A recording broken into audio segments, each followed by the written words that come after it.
Ya, Assalamualaikum warahmatullahi wabarakatuh. Kami dari kelompok PJK String GM032 yang akan bertemakan capstone kami bijak pinjam.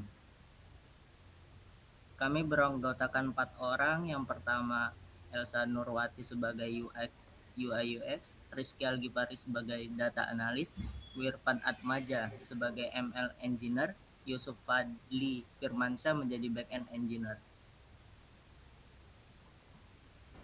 Selanjutnya yaitu latar belakang. Pertumbuhan layanan pinjaman digital di Indonesia memberikan kemudahan akses kredit bagi masyarakat. Namun, peningkatan penggunaan fintech masih diiringi rendahnya literasi keuangan dan pemahaman risiko utang. Berdasarkan studi pendahuluan yang kami lakukan, sebagian besar solusi yang ada hanya menyediakan prediksi risiko atau simulasi pinjaman secara terpisah dan belum memberikan rekomendasi yang komprehensif. Oleh karena itu, kami mengembangkan bijak pinjam sebagai sistem pendukung keputusan berbasis AI. Next.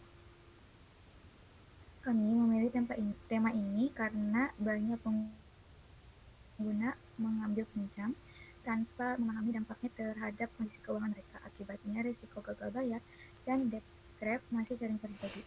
Masalah utama yang ingin kami selesaikan adalah bagaimana membantu masyarakat mengambil keputusan pinjaman yang lebih aman, terstruktur, dan berbasis data. Selanjutnya, untuk memahami permasalahan pengguna secara lebih mendalam, kami melakukan user research melalui problem statement dan empathy map. Hasilnya menunjukkan bahwa pengguna sering mengambil pinjaman tanpa memahami kondisi finansial secara menyeluruh, sehingga berpotensi mengalami kerusakan pembayaran di masa depan. Temuan ini menjadi dasar dalam mengembangkan solusi bijak pinjam.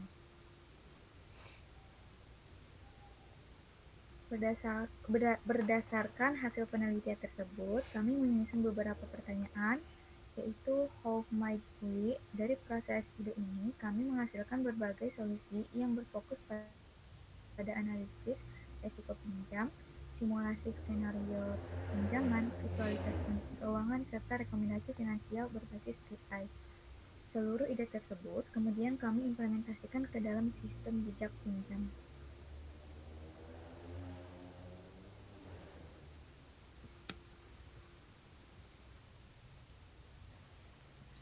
Selanjutnya pengembangan data dan model AI.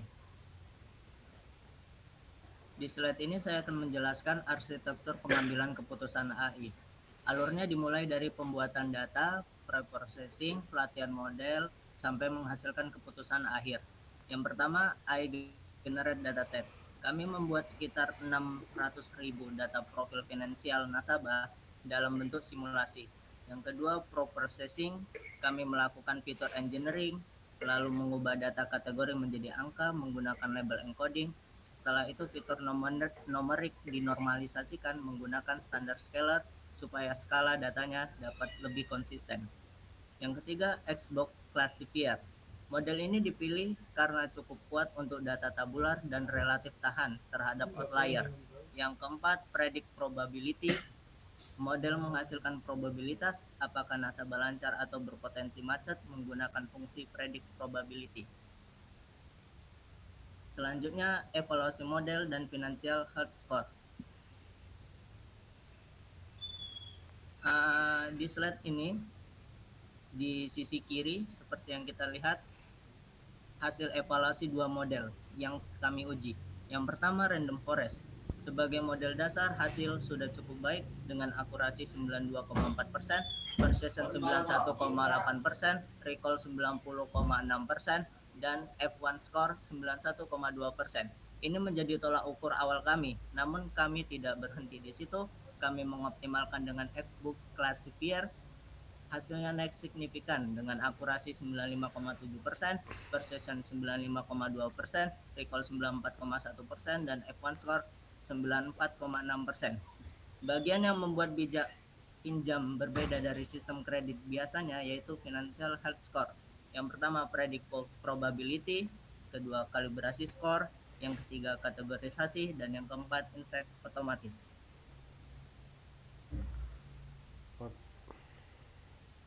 Untuk selanjutnya adalah hasil pengembangan produk. Di sini ada dua tampilan dari aplikasi yang sudah kami buat, yaitu tampilan input dan pemilihan menu.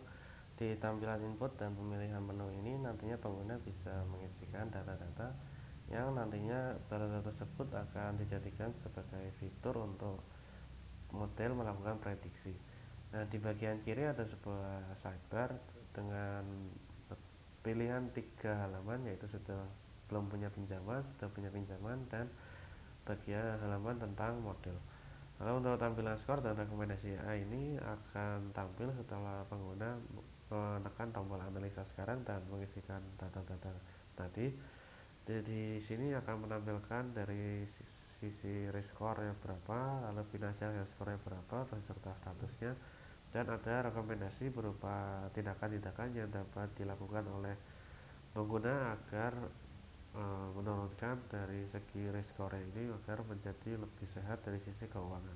Next. Nah, selanjutnya juga ada tampilan visualisasi keuangan. Di sini kita dapat melihat grafik-grafik, yaitu komposisi keuangan bulanan dan perbandingan finansial. Lalu juga ada dampak pinjaman terhadap cash flow yang bisa kita lihat dari segi sebelum pinjaman dan sesudah pinjaman. Next. Untuk selanjutnya adalah implementasi dan alasan dari pemilihan solusi yang kami ada saat ini. Dari segi komponen front end, kami menggunakan Streamlit karena mempercepat pengembangan aplikasi interaktif. Lalu untuk AI model, kami menggunakan XGBoost Classifier karena cocok untuk klasifikasi data tabular dan menghasilkan probabilitas prediksi. Di visualisasi, kami menggunakan Plotly karena menampilkan insight keuangan secara interaktif. Lalu di financial analysis, kami menggunakan financial health score karena memudahkan pengguna untuk memahami kondisi dari finansial. Next.